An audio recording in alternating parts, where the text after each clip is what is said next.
Well, time's up. Let's do this. Um, what up, guys? It's Sheep High. You've never seen me, probably, most likely, unless you're playing Yu-Gi-Oh and you're into some niche YouTube things. But here I am. I would have not thought about doing a YouTube video about riftbound in any sort of means. Like I was considering at the very beginning, like as a joke, I make some riftbound videos. Woohoo! But here I am. Why am I here? Good question.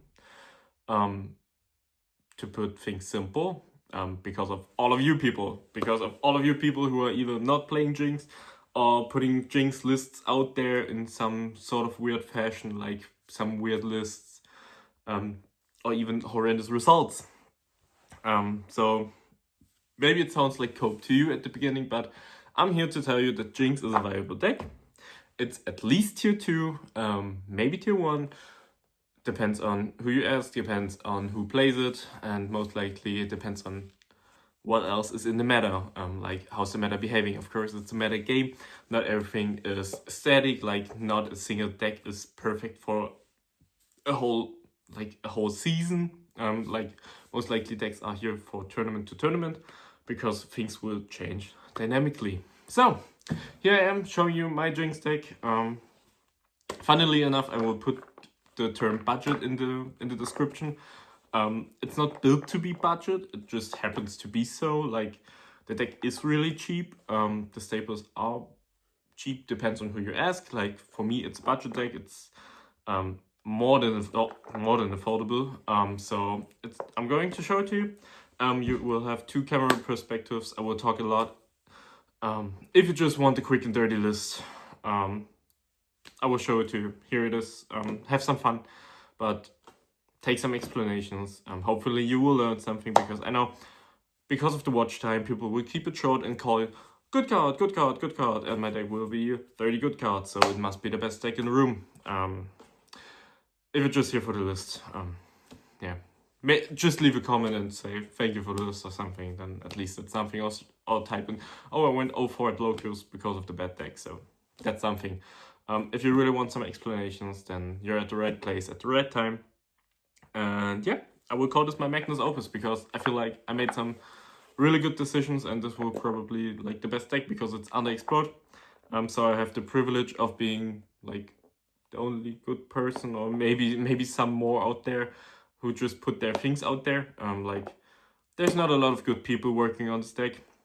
So I have the privilege of just showing you a good list because nobody else did it. Yeah, nobody else did it. So yeah, let's get right into it. Okay, so talking about riftbound decks in general, they all have a certain thing called win conditions, which is something you most likely knew from other games, because in every game everything has a win condition. It just decides why you win a game. So I believe in riftbound, they've done an amazing job at it. Like they gave a lot of decks a lot of flavor. So we just need to talk about it real quick to understand, because I believe everybody is sure they know the win condition of their deck, and if you ask them or like try to answer it for yourself, sorry for sounding a little bit negative here, but it's just an important topic, is ask people why their deck wins. Like, what is the deck trying to accomplish to actually win the game?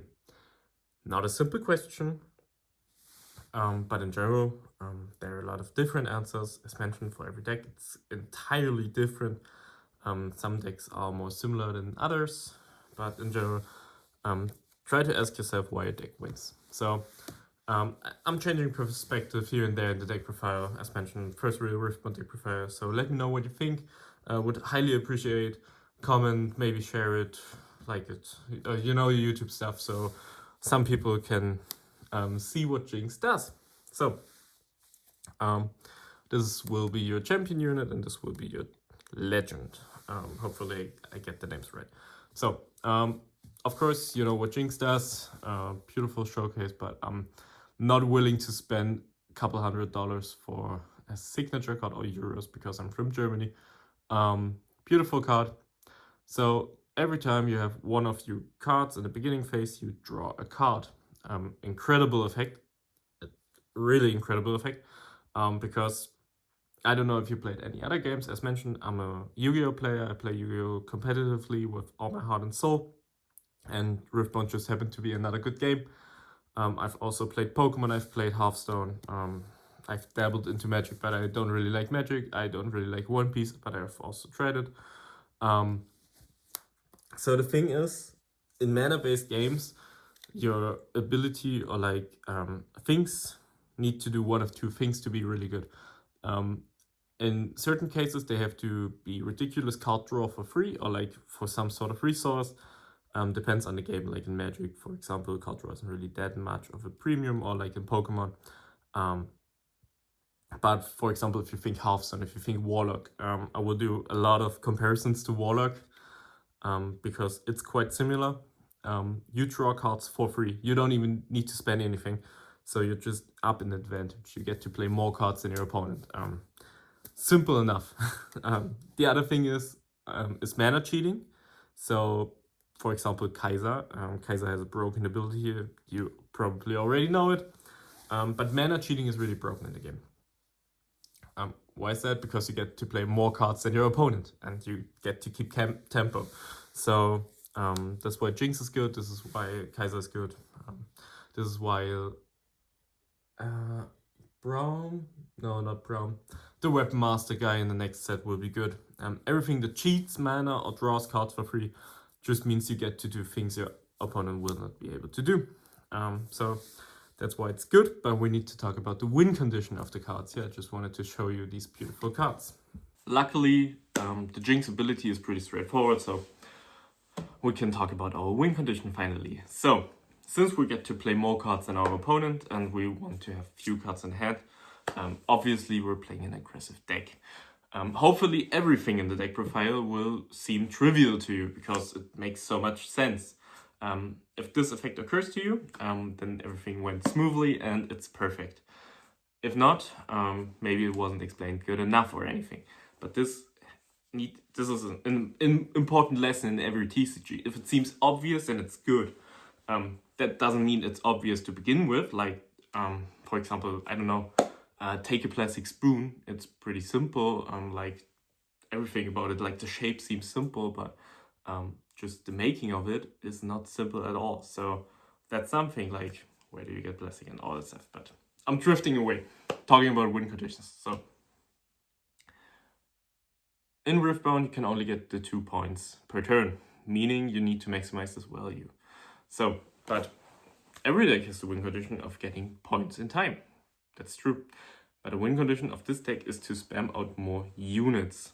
You really want to, you don't really care about card quality, you just care about card quantity. Like that's the different thing here. Like decks like Kaiser, for example, have the ability to play high quality cards, and their cards are most likely higher quality. For example, take Thousand Tail Watcher, like the best card in the game. Take Retreat, take Sprite Call, Sprite Mother. If you're not playing Sprite Call in Kaiser, you're also behind, but that's another story. Like they have high quality cards, which you have some, most definitely, but you just get to play more cards, so you need to use this fact for your advantage. Like, of course, an aggressive deck has the disadvantage of being weak to removal, but you just need to be playing more cards. It's simply put out there, and it's simple to understand. Like if I tell you just play more cards, everybody will be like, oh yeah, okay, I'll do it. But you really need to manifest this idea, and also you need to min-max the fact of lower quality but higher quantity. So playing more mid cards than your opponent is able to play in general. Then you're able to have a higher general value than your opponent because they played less but higher quality cards. Otherwise, we would be playing cards like the Volibear, like the 10 rune card, the 9 might, 10 energy, it just kills everything. Incredible card, love it. If you're playing Reanimator, it's perfect, but high quality, but too few quantities of it. Like, and you don't get to play many cards. And the other thing of the deck is like you need to maximize the top decks. Like, if you think about the ability, you need to be having one of your cards in your hand at the beginning. Like, that's obvious, it's easy to accomplish. but meaning you only get to play 2 cards in the later stages of the game, or like 3 cards, depends on your turn. Meaning those cards need to be impactful, not high quality, impactful. Like, they can be high quality 2-drops in the early game, but if you draw them in the late game, they're not impactful. So that's the difference between it. I hope like that's clear, and you will see later in the deck profile why I say this. But meaning, you need to focus on not having good cards in the early game. You need to focus on having impactful cards in the late game. So like, you just play high quantity in the early game, and then you play impactful cards in the late game. That's why cards like Legion Rearguard are really good, but I will get into it later.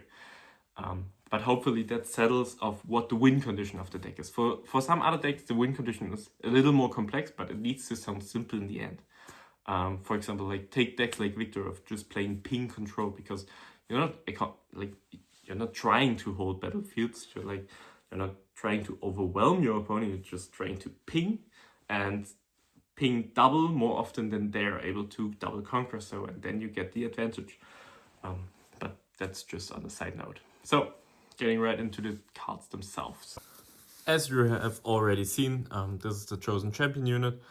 One thing is, if you're playing this card early in the game, you're probably in a bad spot, or you're probably losing.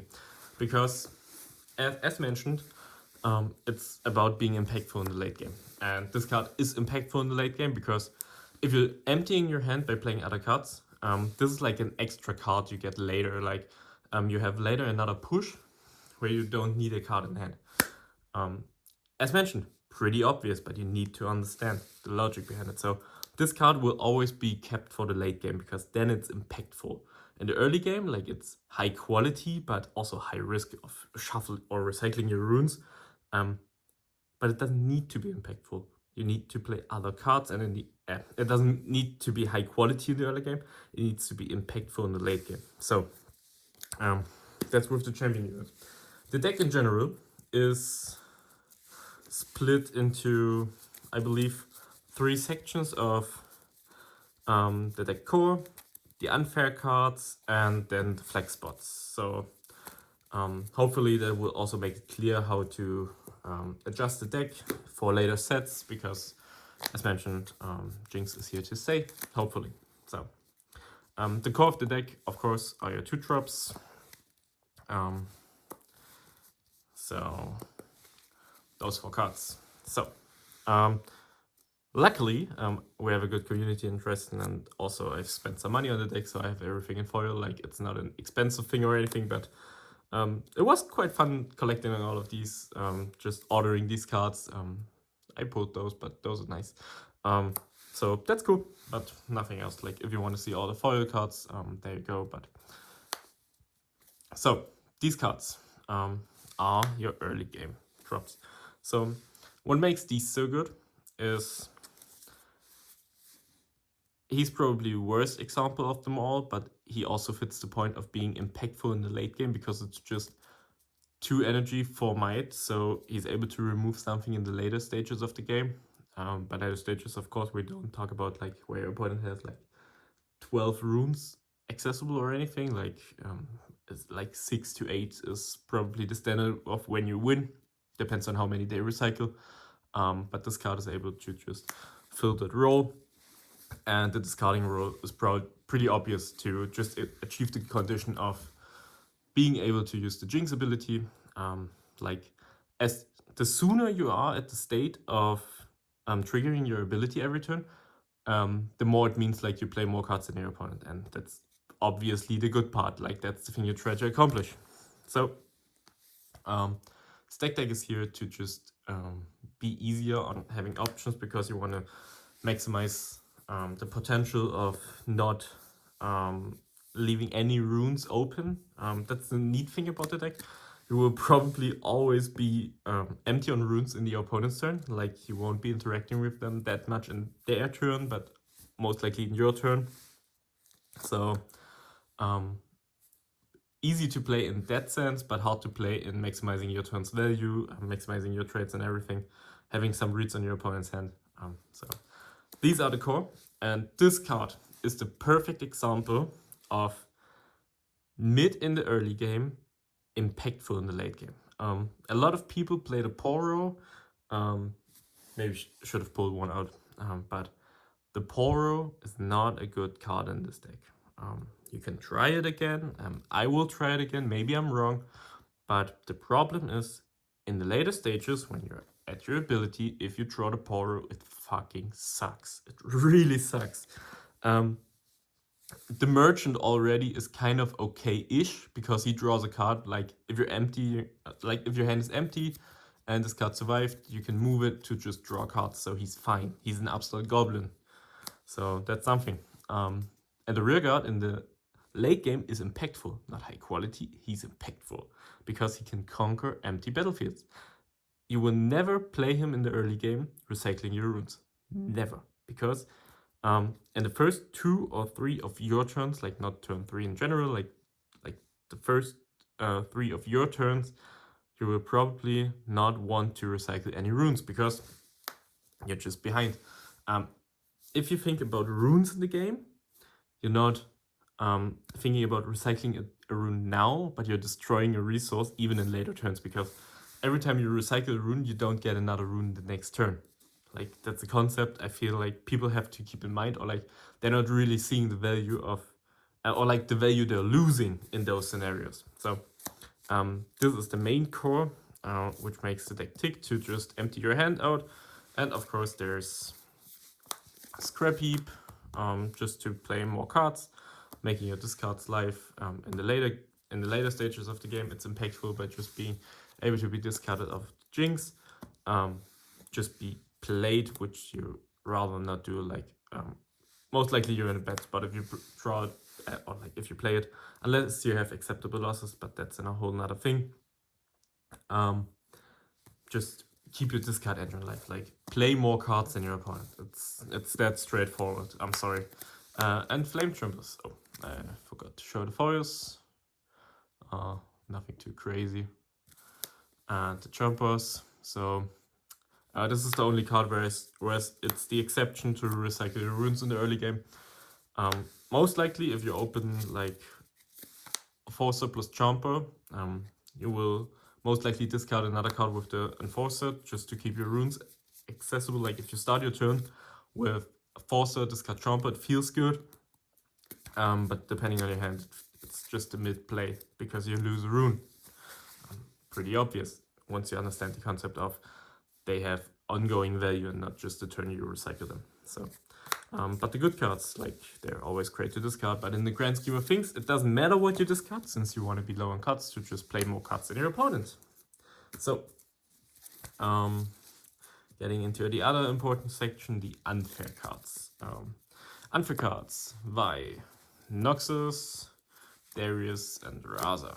12 unfair cards, good ratio, so you will see a lot of them. I will also tell you a lot about the mulligan of the cards themselves, but for now you can see some foils. Raza, my goat, the best card in the deck. I will tell you why, but it's pretty obvious. And Darius, sadly, do not have the showcases yet, probably 3 days after the video, but for now it's fine. So, talking about unfair cards. Of course, I don't need to tell you that if a card feels unfair to play against, then it's a good card, obviously.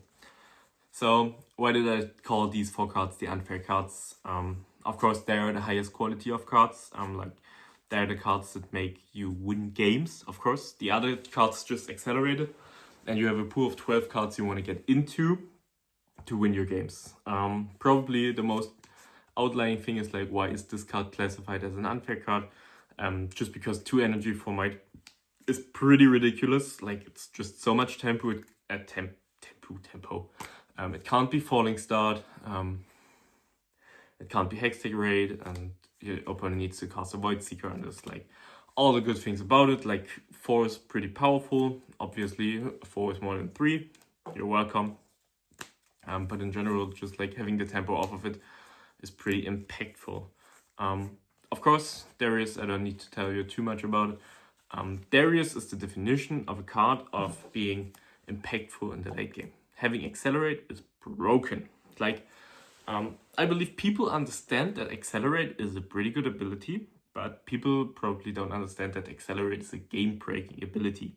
For example, if you're playing a blue deck, you should most likely be playing three Sprite Core, 3 Sprite Mother, and 3 Thousand-Tailed Watcher. Of course, it's obvious to play these cards because Accelerate has an unfair advantage on the game. Think about other games. Of course, if you're not a TCG player in general, it's harder to understand. But think about it this way. In this game, you're not able to make the big push to win the game in general. You need to be winning the game beforehand. Because of having only to make 2 points each turn, means you cannot just chill and like be, okay, I'm dabbling around 2 points, my opponent is at 6, and then I can make one big push and just win the game from there. Of course, there are some exceptions of just building 2 big battlefields where you can hold for 3 turns, and then you just win the game from there. But of course, you need to be able to hold those battlefields for that long. That's an incredible task. Most decks can't even do it. Most decks can't even hold for 2 turns. But in general, you're not able to sacrifice tempo or like pressure on your opponent to just like even out the pressure later in the game. So you have to make points early on, and then Accelerate is incredible at that because Accelerate cheats the tempo. Accelerate gives you the option to make 2 points in a turn, which is good. Everybody understands that's good. I'm not saying nobody understands it, but I believe people do not understand how broken it is, like how mandatory it is to cheat the system to accomplish this. So just keep that in mind. So Accelerate there is, of course, incredible card and impactful in the later games. So also why you're not playing this card early on.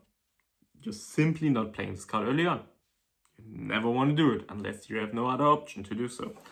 But recycling your runes is detrimental. You will kill your own game plan of just playing more cards than your opponent if you kill your runes. So keep it in the later turns, and most likely, like in 90% of the cases, Darius and Vi will be mulliganed. They just go under the deck. You have enough other copies in the deck to draw into later, but you would just simply put them away and say, I don't need them now, I want them later when I'm out of cards. So, and the other guy, kind of the exception to the rule, Raza, my goat, my absolute goat. Shoutouts to Richard, German, who recommended me to get into the Jinx deck for the wrong reasons, but funnily enough, it's perfect. So this deck is Sue Warlock from Hearthstone. This is the perfect comparison. You have a lot of cards like, for example, Doomguard, you have Sea Giant, and you have all the other things. You have the 1-mana spell Soulfire to burn your opponent. You also have like Power Overwhelming. Like it's a Hearthstone deck. If you don't know Sue Warlock, please take a look at it and you will see all the similarities between it. So, and if you know Sue Warlock, please leave a comment to just tell me that it's right, please. So, Raza is broken. Everybody who's not playing Raza is definitely doing something wrong. Most likely. Of course, not every deck in the world is playing Raza. Probably most Teemo decks shouldn't play Raza itself, but this card is a 0 energy 6-mana unit. Maybe it's a 2 energy 6-mana unit. Maybe it's a 3 energy 6-mana unit. Depends on the game state. But as long as you're playing 4 or less, this card is valuable. Of course, the later the game goes, the more its value decreases. But even then, you're always getting positive value out of this card. It's super obvious. I would play a 3 energy 6-mana unit any day.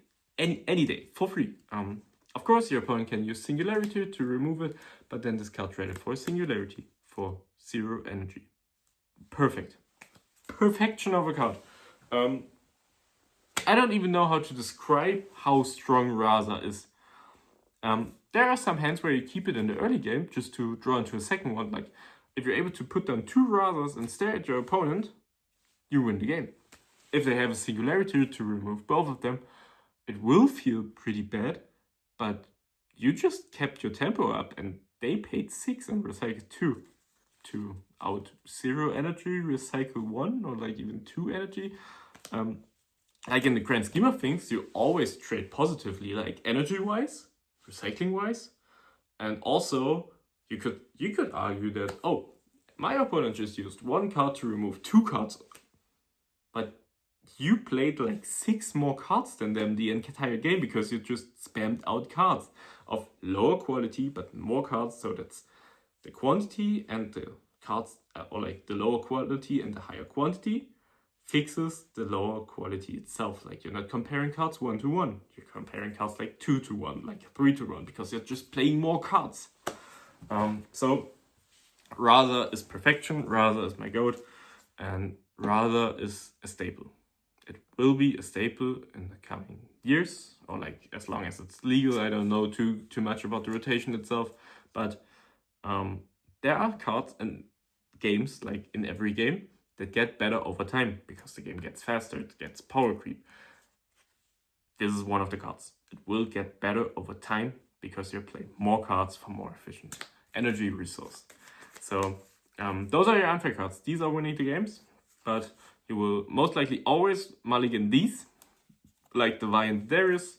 You will sometimes keep the Raza, and of course you will keep the Nox, but you always need to find a 2-drop to start your game. Of course, logically, because every time you don't play cards, you're losing the game. Of course, after my little rant, we finished the unique cards, and now we get into the flex cards. Logically speaking, because no card is once per turn, like they don't have a clause of you can only use 1 Vi per turn or anything. Ideally, or like in the perfect world, you have 13 playsets of a card and then 1 one-off of a card. Doesn't need to be the champion unit, but like you play the 40 best cards, and most likely there will be 13 playsets. Of course, it's not always like that because you want some flexibility. But in general, if you're only playing 2 of a card, or like you're not playing a playset of cards, then you need to have a really good reasoning, and that happened in the flex box. So I'm gonna show them to you. Now we'll play triple cleave, 2 gust, 2 rebuke, and 2 rockets. So as you can see, that would be our 13 playsets, and then our 1 of a card to fix the deck. So why are there 2 offs?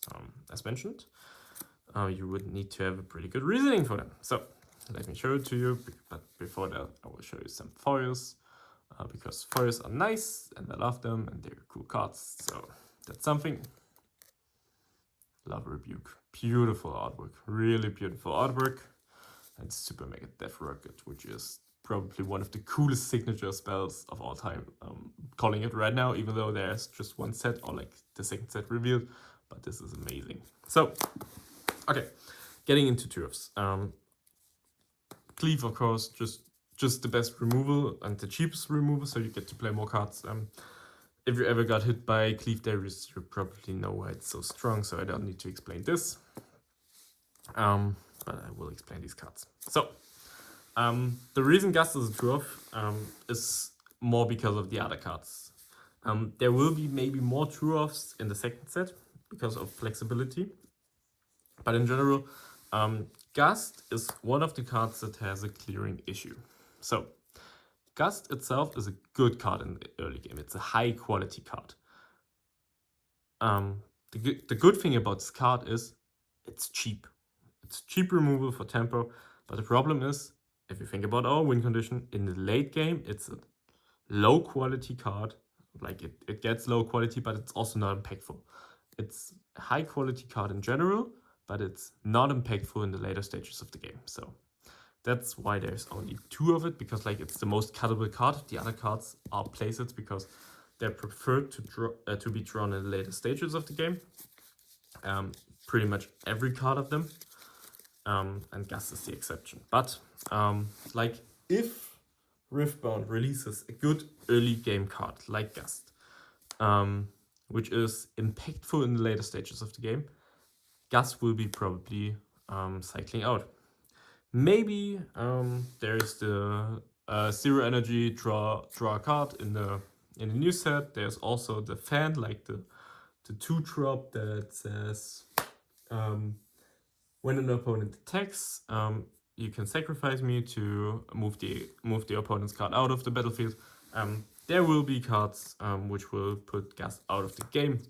Gas still has great applications, but if you think about it, low impact in the late game, like in the game where you're at your game state of just drawing cards of your ability, then it's pretty self-explanatory why there's only 2 Gas, because you don't want to see the card by then.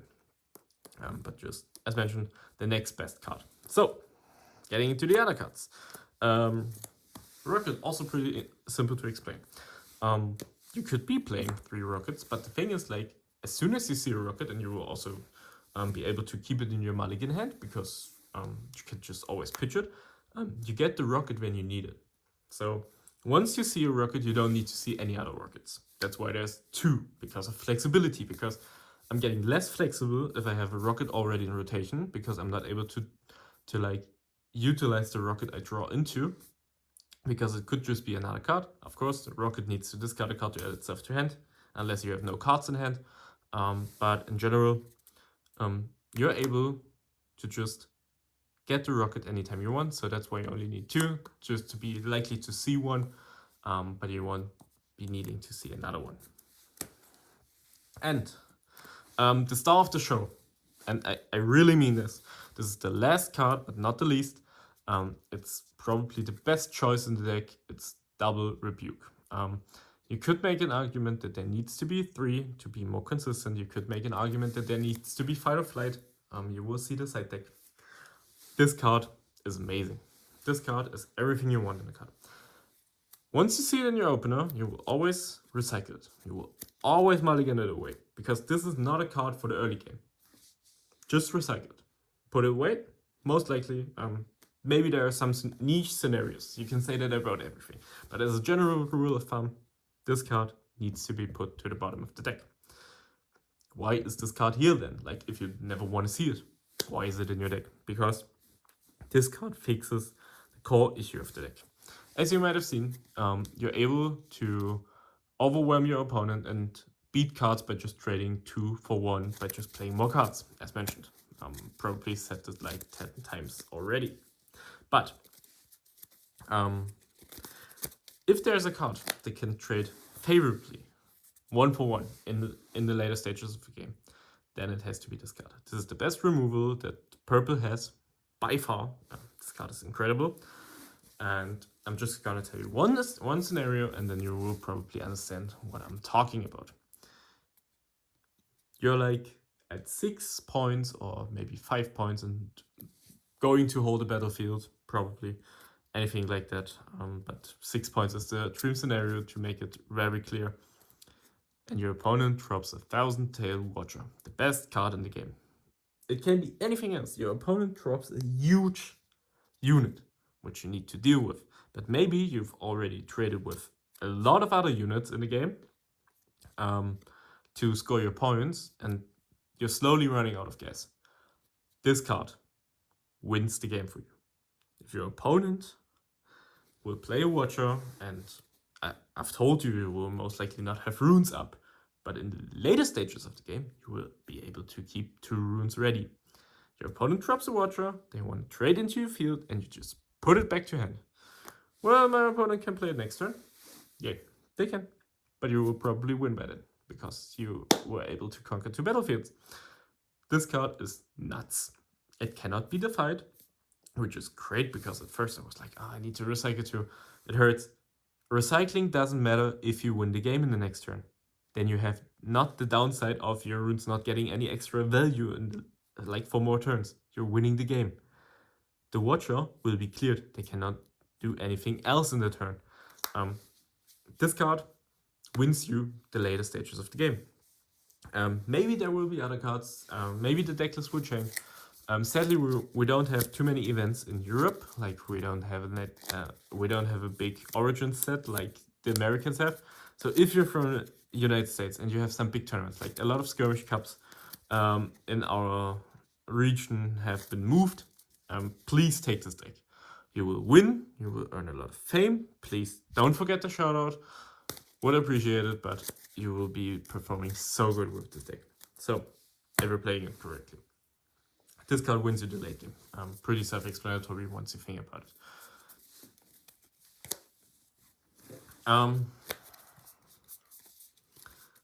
Just having a quick look at the rune spread, nothing too special. It's 5 purple runes.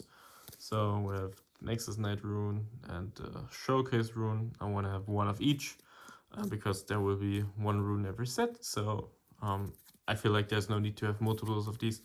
But I would just get some multiples of these for the time being. That's why there's 2 Fury already. And if you can count, like if we play 5 purple, then there should be 8 red rune. 7 red runes, because I'm not able to count. This is your spread. 5, just because of this card, so you will always be able to use it even after you cast it to Razas. The rocket can use anything, but if you wouldn't be playing Rebuke, then you wouldn't be needing so much of these. But in the grand scheme of things, like, it never matters. You shouldn't be that unlucky to have a bad spread. So that's that.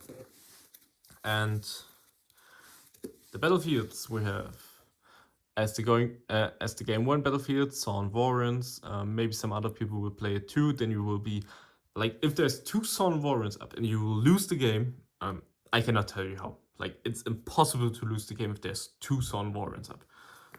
Just because you cycle so quick, you get your Razas for free. You're most likely just being able to draw cards every time because you're out of cards in hand, and so you cannot discard, but you still draw. Then, if you're going first, there's Arena's Greatest. Good battlefields. Sadly, do not have the foil yet, but it's on the way. And if you're going second post-boarding, there is River's Row. This is the one battlefield I was considering to cut because it's not that necessary. Maybe there will be better battlefields in the future, or maybe I'm not just seeing something. Maybe maybe I need a battlefield where units cannot be moving out of there. The layer of anything, don't know the name completely, but you know what I mean. Units can't move out because it's more hindering for your opponent than for you, but also like not that great. Like, it makes the any matchup better. So that's something. If there's a lot of any, you probably will be swapping out the battlefield because you're not being able to move out. Doesn't really matter because you just put small units in. So you don't really care if they get removed. And for the sideboard, nothing too special. That's the part that can be improved, most definitely. We have 2 Fighter Flights, especially for games of Thousand Tail Watcher, so you have more copies of it.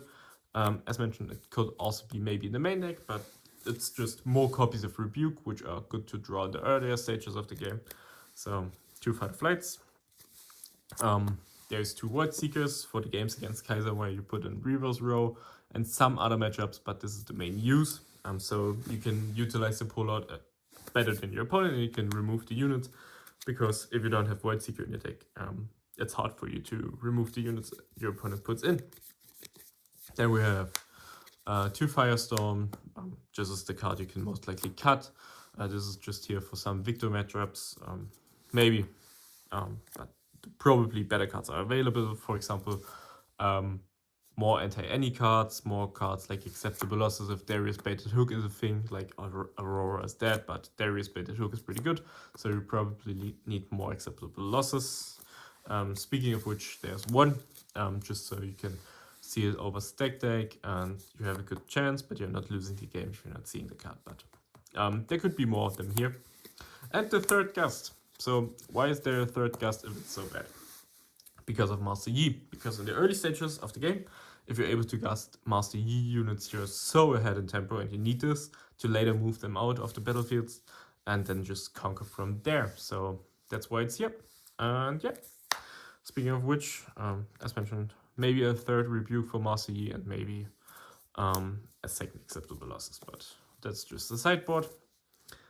And that is the entire deck itself. So, how's the channel moving forward? Hopefully, I will get some of my good friends to play against me, so I can show you the power of the deck. Maybe some Victor, Timo, and Kaiser matchups. Maybe I ask people at Locust to play against me, and I will speed up the gameplay. I will make commentary over it because just watching war gameplay is so boring. But that concludes the deck. Hopefully I explained everything well. Hopefully you will try it out to give Jinx a chance and see it. She's way better than people expect her to be, because if played correctly, you will have an impactful later game, and then the deck is just amazing. Just drawing cards and say, in the beginning, I would like to draw a card. It's beautiful. It's a beautiful deck. If you're from Yu-Gi-Oh! And you want to play a Yu-Gi-Oh! Style deck, then play any. Jinx is a fast deck, but it's more of like a Sue Warlock. But yeah, that's going to be the deck, and hopefully you liked it, because I like the deck a lot.